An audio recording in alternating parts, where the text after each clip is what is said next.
প্রতিদিন বাজারে গিয়ে মনে হয় একই জিনিস কিনতে গিয়ে আগের থেকে বেশি টাকা লাগতেছে। চাল, তেল, গ্যাস সব কিছুরই দাম বাড়তেছে। কিন্তু কেন এমনটা হচ্ছে? এটা কি সরকারের দোষ, নাকি টাকার মান কমে যাচ্ছে? চলেন আজকে সহজভাবে বুঝে ফেলি ইনফ্লেশন বা মূল্যস্ফীতি আসলে কি। ইনফ্লেশন হচ্ছে সময়ের সাথে সাথে টাকার যে একটা ক্রয় ক্ষমতা আছে ওইটা কমে যাওয়া। মানে আগের ১০০ টাকায় যত জিনিস পাওয়া যেত এখন কিন্তু ওইটা পাওয়া যায় না। এখন সেম পরিমাণ জিনিস পাওয়ার জন্য ১০০ টাকার বেশি খরচ করতে হয়। এটাই হচ্ছে ইনফ্লেশন। একটা এক্সাম্পল দিই, ২০১৫ সালে হয়তো ১ লিটার তেলের দাম ছিল ৮০ টাকা। আচ্ছা, আমি জানি না এক্স্যাক্ট ৮০ টাকা ছিল নাকি, but for the sake of argument ধরে নিচ্ছি ৮০ টাকা ছিল।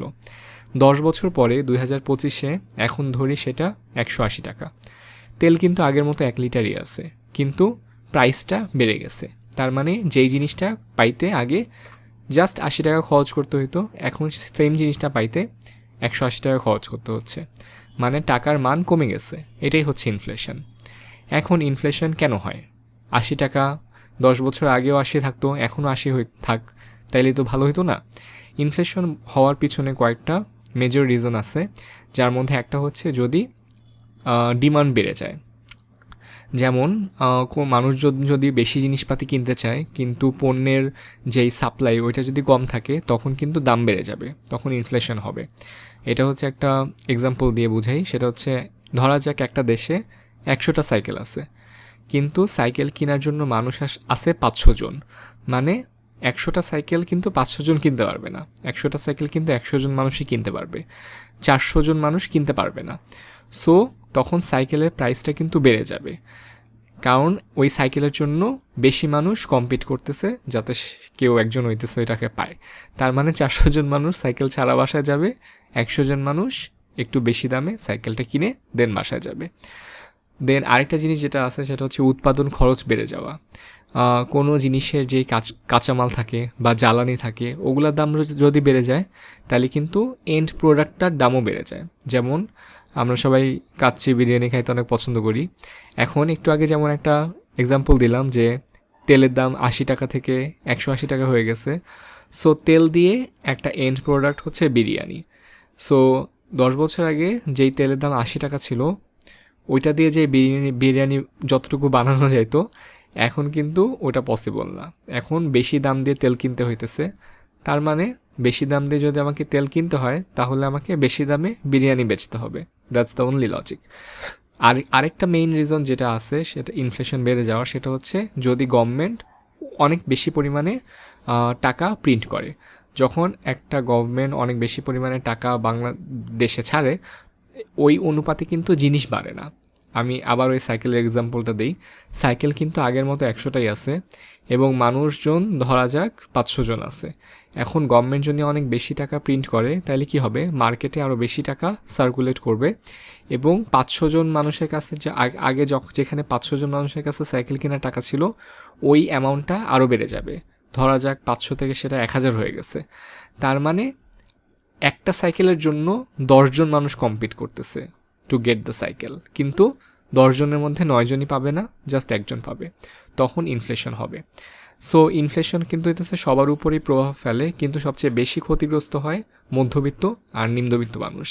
কারণ বেতন কিন্তু তাদের আগের মতোই থাকে, তারা বিজনেস করে না, তাদের হচ্ছে একটা ফিক্সড ইনকাম।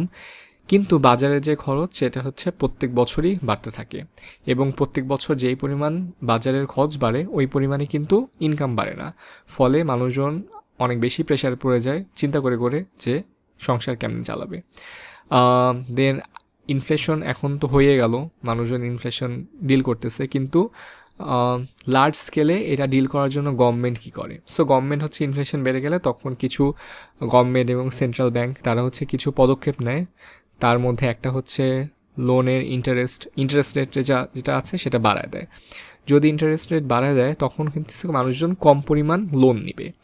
কম পরিমাণ লোন নেওয়া মানে মানুষের হাতে কম পরিমাণ টাকা থাকা এবং কম পরিমাণ খরচ করা। যদি মানুষ কম পরিমাণ খরচ করে, তখন সেখানে কিছুটা ইনফ্লেশন কে ট্যাকেল করা যায়। সরকারের প্রত্যেক বছর একটা বাজেট থাকে, যেটাকে ইয়ারলি বাজেট বলে।